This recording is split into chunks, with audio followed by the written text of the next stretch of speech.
Morning everybody, आप सबका मेरे केमिस्ट्री प्रैक्टिकल क्लास में स्वागत है। रोज हम आपको कुछ आपके सब्जेक्ट से रिलेटेड टॉपिक समझाते हैं। आज हम आपको हमारे प्रैक्टिकल लैब में ले चलेंगे। उससे पहले हम क्या प्रैक्टिकल करेंगे उसके बारे में हम बता देते हैं। आज हमारा प्रैक्टिकल का टॉपिक है वॉल्यूमेट्रिक एनालिसिस। इसका मतलब है आयतनमीतीय विश्लेषण। इसको हम लोग अनुमापन से भी जानते हैं।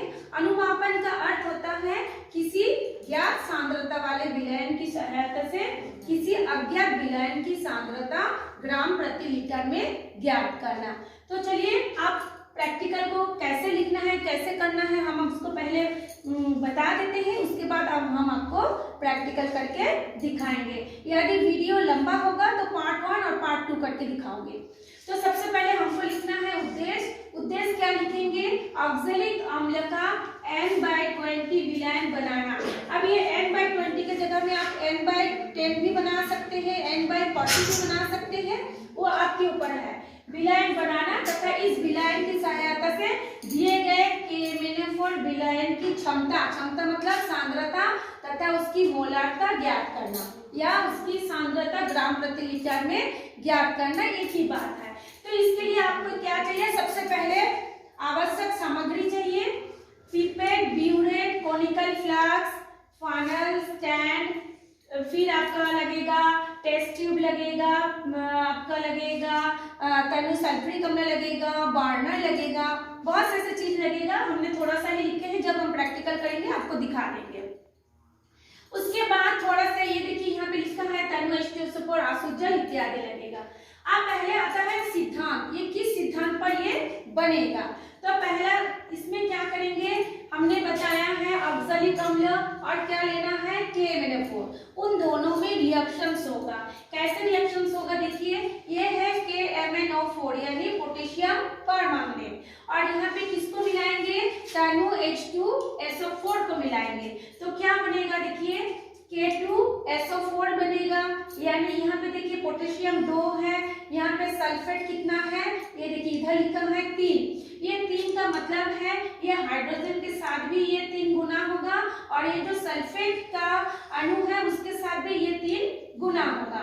तो इसमें देखिए 3 सल्फेट है और इधर है पोटेशियम 2। तो यहाँ पे हमने लिखा K2SO4, यानी 3 सल्फेट में से एक सल्फेट इसमें लिखा गया। बचा कितना? 2। और इधर में देखिए K के बाद क्या बचा? Mn यानी मैंगनीज बचा, है ना। तो ये था K2SO4 यानी पोटेशियम सल्फेट।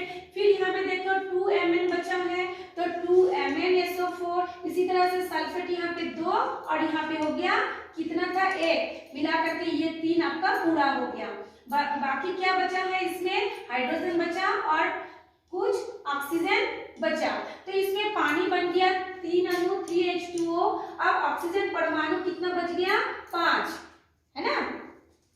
अब देखिए ये जो ऑक्सीजन परमाणु है वो किसके साथ अब क्रिया करेगा? ऑक्जेलिक अम्ल के साथ। ऑक्जेलिक अम्ल का सूत्र क्या है? C2H2O4। इसके साथ अब अगर हम लोग ऐसे में लेंगे तो उसमें कुछ पानी के अणु भी रहता है, 2 अणु पानी रहता है। हमने सिर्फ इसको फॉर्मूला में ऐसे लिख दिए हैं C2H2O4 के साथ ये क्या होता है? ऑक्सीजन जुड़ा। अब आप बोलेंगे कि हम पानी के अणु क्यों नहीं लिखे हैं? क्योंकि इसमें देखिए ऑलरेडी यहाँ पे पानी पहले से उसको मिल गया है ना। तो ये ऑक्जेलिक अम्ल हो गया। ये फिर रिएक्शंस करेगा इस परमाणु के साथ मिलकर के क्या बनाएगा? कार्बन डाइऑक्साइड, जो कि गैस बनके निकल जाएगा। और क्या बनाएगा? ये पानी। अब हम लोग क्या करेंगे? यहाँ पे देखिए ऑक्सीजन कितना था? परमाणु 5। इसको हम लोग इसलिए पूरा इस रिएक्शंस को 5 से मल्टीप्लाई करेंगे, गुना करेंगे। तो 5 से गुना करने से क्या हो जाएगा? 5 गुना C2H2O4 होगा, 5 गुना ऑक्सीजन होगा, 5 दूनी 10 गुना CO2 होगा और 5 H2O होगा। ठीक है। अब हम देखते हैं कि हमारे पास क्या बचा। ये देखिए ये एरो के निशान की इधर है O कितना है? यहाँ पे गुना 5 यानी 5O है, और इधर भी कितना है? 5O। तो दोनों ये 5O और ये 5O कट गया। ठीक है। अब हमारे पास क्या बचा? अगर आपको कुछ पूछना है तो इसी में पूछेंगे। क्या बचा? ये देखिए KMnO4, 2KMnO4 हमने लिख दिए। 3H2SO4, देखिए 3H2SO4 लिख दिए। अब हम क्या लिखेंगे? एरो के इधर वाला C2H2O4। अब ये C2 C2H2O4 कितना लिखी हूँ मैं 5। क्यों 5? क्योंकि देखिए हमने पूरा रिएक्शंस को 5 से मल्टीप्लाई किए थे ना इसको समीकरण को संतुलित करने के लिए, तो इसलिए हमने यहाँ पे लिखा 5C2H2O4। ये इधर वाला पोर्शन खत्म हो गया। अब हम राइट पोर्शन में देखते हैं क्या है। देखिए यहाँ पे क्या है K2SO4, फिर क्या था हमारे पास 2MnSO4। अब क्या था हमारा, देखिए 2CO2 को 5 से गुना करेंगे तो 10CO2 हो गया, हुआ ना। अब देखिए आपको कुछ अगर सवाल पूछना है तो इसी में पूछेंगे। और यहाँ पे पानी कितना है 5H2O और यहाँ पे पानी कितना है 3H2O। इन दोनों को जोड़ देंगे तो हमारे पास कितना बच गया 5 + 3 8H2O हो गया। ठीक है, क्लियर है सबको? अच्छा चलिए अब हम लोग देखते हैं इसमें सूचक क्या लगेगा, क्योंकि अनुमापन में सूचक का इस्तेमाल होता है। सूचक क्या करता है, अम्लीय और क्षारीय के रंग को परिवर्तित कर देता है। ठीक है, जैसे हम लोग घरों में हल्दी का उपयोग करते हैं, उसमें जब हम तो क्या बोलते हैं साबुन लगाते हो तो क्या हो जाता है, लाल हो जाता है ना।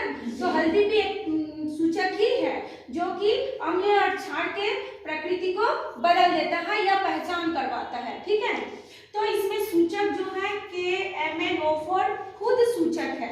हम लोग अभी जो ऑक्सैलिक अम्ल अनुमापन करेंगे KMnO4 के साथ ऑक्सैलिक अम्लों का करेंगे, तो KMnO4 खुद सूचक होने के कारण इसमें अलग से सूचक की आवश्यकता नहीं है। आपको पूछा जाता है कि आपने जो ये अनुमापन टाइट्रेशन किए हैं इसमें कौन सा सूचक इस्तेमाल किए हैं, तो आपको बोलना पड़ेगा कि नहीं KMnO4 खुद सूचक होने के कारण हमको इसमें अलग से सूचक लगाने की आवश्यकता नहीं पड़ी। ठीक, अब हमारा आता है जब इन दोनों को हम लोग मिलाएंगे, तो मिलाएंगे कब तक मिलाएंगे, ऐसा मनमानी तो नहीं मिलाएंगे, उसमें कुछ तो संकेत होगा कि इसके बाद हम दोनों को और नहीं मिलाएंगे। तो जब अंत बिंदु जो होगा रंगहीन से हल्का गुलाबी होगा, है ना, जब जो हम ऑक्सैलिक अम्ल लेंगे वो रंगहीन होगा। जब वो रंगहीन से हल्का गुलाबी रंग आ जाएगा, जब हम उसमें KMnO4 मिलाएंगे तो हल्का गुलाबी रंग आएगा, उस समय उसको हम बोलेंगे अंत बिंदु। इसका मतलब जो ब्यूरेट हम लेंगे, ब्यूरेट में 0 से लेकर 50 तक जो अंकित रहता है ना, तो उसमें जो पॉइंट अगर जिस पॉइंट पे ये गुलाबी रंग आ जाएगा उस समय हम लोग ऑक्सैलिक अम्ल में KMnO4 मिलाना स्टॉप कर देंगे, बंद कर देंगे। ठीक है, अब देखिए इसका समीकरण रासायनिक समीकरण, किसका रासायनिक समीकरण, ऑक्सैलिक अम्ल का। समीकरण तो नहीं बोलेंगे, इसको हम बोलेंगे रासायनिक सूत्र बोलेंगे, है ना। इसको क्या बोलेंगे हम, रासायनिक सूत्र। किसका रासायनिक सूत्र, ऑक्सैलिक अम्ल का। तो ऑक्सैलिक अम्ल का रासायनिक सूत्र होता है C2H2O4 2H2O। ठीक है, अब हम लोगों को पहले एक बार आपको मैं बताई थी शुरू में, ऊपर में देखिए ऑक्सैलिक अम्ल का N/20 विलयन बनाना दिखाई थी ना, शुरू में आपको फोकस की थी। तो उसमें देखिए अब हमको ये बताना है कि N/20 हम कैसे बनाएंगे। ठीक है, तो देखिए हम बनाने के लिए तरीका बता रहे हैं। यहाँ पे C कितना है 2, हाइड्रोजन 2, ऑक्सीजन 4, फिर यहाँ पे हाइड्रोजन 4, ऑक्सीजन 1। तो सबका हम लोग क्या निकालेंगे, अनुभार लिखेंगे। क्या लिखेंगे, अनुभार, है ना। एक होता है परमाणु क्रमांक, एक होता है परमाणु भार। तो इसमें हर एक परमाणु का हमको भार लिखा है, यानी द्रव्यमान संख्या लिखना है। परमाणु मिलकर अणु बनता है, तो इसमें हर एक परमाणु जैसे कार्बन, हाइड्रोजन, ऑक्सीजन, हर एक परमाणु का हम लोगों का क्या लिखना है, अनुभार लिखना है ना, द्रव्यमान। तो कैसे होगा, 2C है यानी 2 कार्बन है, तो हमने लिखा 2 × C, 2 हाइड्रोजन है तो 2 × H, 4 ऑक्सीजन है तो 4 × O। फिर देखिए यहाँ पे बिंदु है, मतलब ये गुना है, यानी 2 दूनी 4, 4 × 4 हाइड्रोजन लिखना पड़ेगा। यहाँ पे 2 ऑक्सीजन है, ये देखिए ये जो 2 है ये हाइड्रोजन के साथ भी है, ऑक्सीजन के साथ भी है, तो 2 × O हमारा हो गया। ठीक है, अब हम इसको गुना करते हैं। तो देखिए कार्बन का कितना होता है, हम जानते हैं कार्बन का अनुभार कितना, कार्बन का द्रव्यमान संख्या कितनी होती है 12, तो 12 को हम 2 से गुना किए हैं तो 24 आया। फिर हाइड्रोजन का कितना होता है 1, तो 2 के साथ 1 को गुना किए तो 2 आया। ऑक्सीजन का कितना होता है, परमाणु भार कितना आता है 16, तो 16 को हम लोग कितना से गुना करेंगे 4 से, तो 4 × 16 64। फिर देखिए यहाँ पे हाइड्रोजन है, हाइड्रोजन का होता है 1, यानी 1 हाइड्रोजन का 1, तो 4 हाइड्रोजन का 4 × 1 4 हुआ। फिर यहाँ पे देखिए एक ऑक्सीजन है जो कि 2 इधर से गुना है, यानी हमारा ऑक्सीजन ऑक्सीजन कितना होगा यहाँ पे 2, तो एक ऑक्सीजन का होता है 16, तो 2 ऑक्सीजन का 16 दूनी 32। अब हम इन सारे चीजों को क्या करेंगे, जोड़ेंगे, क्या निकालने के लिए, आपका N/20 विलायन की वो मतलब निकालने के लिए, अनुभार निकालने के लिए, है ना। तो हमारे आया 126, ये हमारा क्या निकला, ई मतलब तुल्यांकी भार। तुल्यांकी मतलब इन सारे का जब हम लोग द्रव्यमान संख्या को निकाल के जोड़ेंगे तब निकलेगा हमारा तुल्यांकी भार, यानी इक्विवेलेंट वेट। ठीक, अब हम लोग इधर थोड़ा सा देखिए, दिखाइए। अब हम लोग देखते हैं अब हमको कितना हमको लेना पड़ेगा, ये अफजलिक अम्लों की मात्रा कितना लेना पड़ेगा, है ना। हमारे पास तो बहुत सा अफजलिक अम्ल है, तो कितना लेंगे कि हमारा ऐसे निकलेगा N/20। तो उसके लिए एक फॉर्मूला है, हमने लिखा है, देखिए W यानी उसका वेट, कितना वजन लेंगे, वेट इक्वल टू क्या होता है, EnV/1000। तो E हो गया आपका इक्विवेलेंट वेट, N हो गया आपका ये विलयन, N/20 विलयन नॉर्मलता हो गई उसकी, और V हो गया आयतन, मतलब आप इतने ग्राम जब आएगा तौल के कितने में घोलना चाहते हैं, 100 ml आसुत जल में घोलना चाहते हैं, या 250 ml में, 500 ml में, 1000 ml में, वो आपके ऊपर है। हमने घोला है 250 ml में, इसलिए हमने 250 ml लिखा। अब देखिए इन लोगों को कटपीट करेंगे, ऐसे 0, ये 0 कट गया, ये 25 को पहाड़ा 4 बार पढ़ेंगे तो 100 आ गया, है ना। ऐसे करके जब कटपीट करेंगे तो हमारा ये वजन आया 1.57 ग्राम, यानी 1 ग्राम 57 मिलीग्राम। इसके बाद और एक तो 5 आया था, हमने 2 डिजिट तक लिखा है, ठीक है। तो अब आप लोग ये देखेंगे कि इतना ग्राम हमको अफजलिक अम्ल लेना है ना। लेके हमको क्या करना है, वेट करना है, वजन करना है। चाहे आप तो उसको रासायनिक तुला में वजन कर सकते हैं, केमिकल बैलेंस आता है उसमें कर सकते हैं, चाहे आजकल तो बहुत से छोटा छोटा मशीन आ गया है मिलीग्राम नापने का, उसमें भी कर सकते हैं। तो चलिए हम इतना तक करने के बाद अब हमको आगे का क्या सूत्र से उसको बनेगा वो बताते हैं, फिर प्रैक्टिकल करेंगे, ठीक।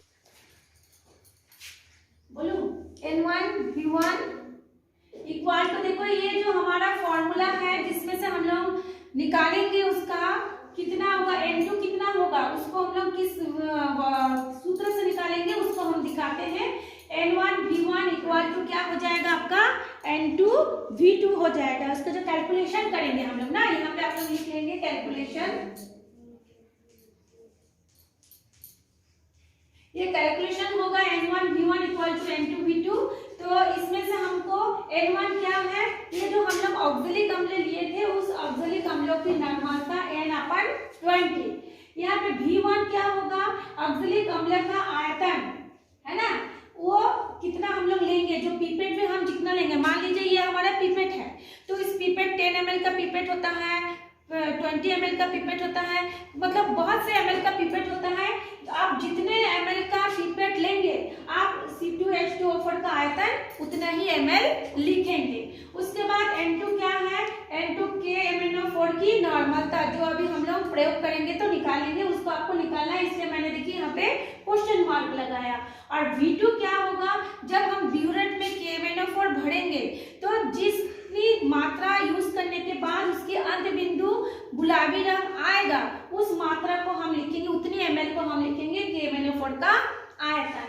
फिर यहाँ पे देखिए ऐसा फॉर्मूला होगा N1V1 N2V2, इसमें से हमको N2 निकालना है, तो जिसको निकालना है उसको हम लेफ्ट में रखेंगे। तो N2 इक्वल टू क्या हो जाएगा, ये N1V1 और ये V2 नीचे आ जाएगा। मान लीजिए अभी जो मैंने प्रैक्टिकल की थी उसका जो वैल्यू कितना निकला था, 1/20 इंटू 10 लिए थे हम लोग, उसमें 10/9.7, चाहे आपका 20 होगा तो आप यहाँ पे 20 भी लिख सकते हैं, उस हिसाब से आपका कैलकुलेशन भी अलग अलग होगा। आपको लिखना कैसे है, क्रमांक करेंगे 1 2 3 ऐसे C2H2O4 की इसको 3 बार प्रयोग करना है, क्योंकि हर बार में 0.1 0.2 का फर्क देता है, अंतर आ जाता है, इसलिए तीनों बार करेंगे। तीनों बार का प्रयोग करने के बाद मान लीजिए किसी में आया KMnO4 का आया 9.8, किसी में आया 10, किसी 10.2, किसी में आया 9.9। इन तीनों को ऐड करके उसका एवरेज निकालेंगे, यानी 3 से डिवाइड करेंगे तो जो आएगा उसी को आप लिखेंगे। क्योंकि हर बार 0.1, 0.2 या 2-4 का आंसर हो जाता है, इसलिए इसका एवरेज निकालना पड़ता है। तो इस तरह से आप उसकी क्या बोलते हैं कैलकुलेशन करेंगे। कैलकुलेशन करने के बाद आप उसमें नॉर्मलता निकालेंगे। नॉर्मलता निकालने के बाद उसका सांद्रता भी निकाल सकते हैं। तो ये था आप लोगों का आज अनुमापन का कैसे क्या करना है। अब हम आपको दिखाते हैं प्रयोग करके। तो ये पार्ट अभी एक पार्ट है, ये दूसरा पार्ट हम आपको प्रयोग में दिखाएंगे।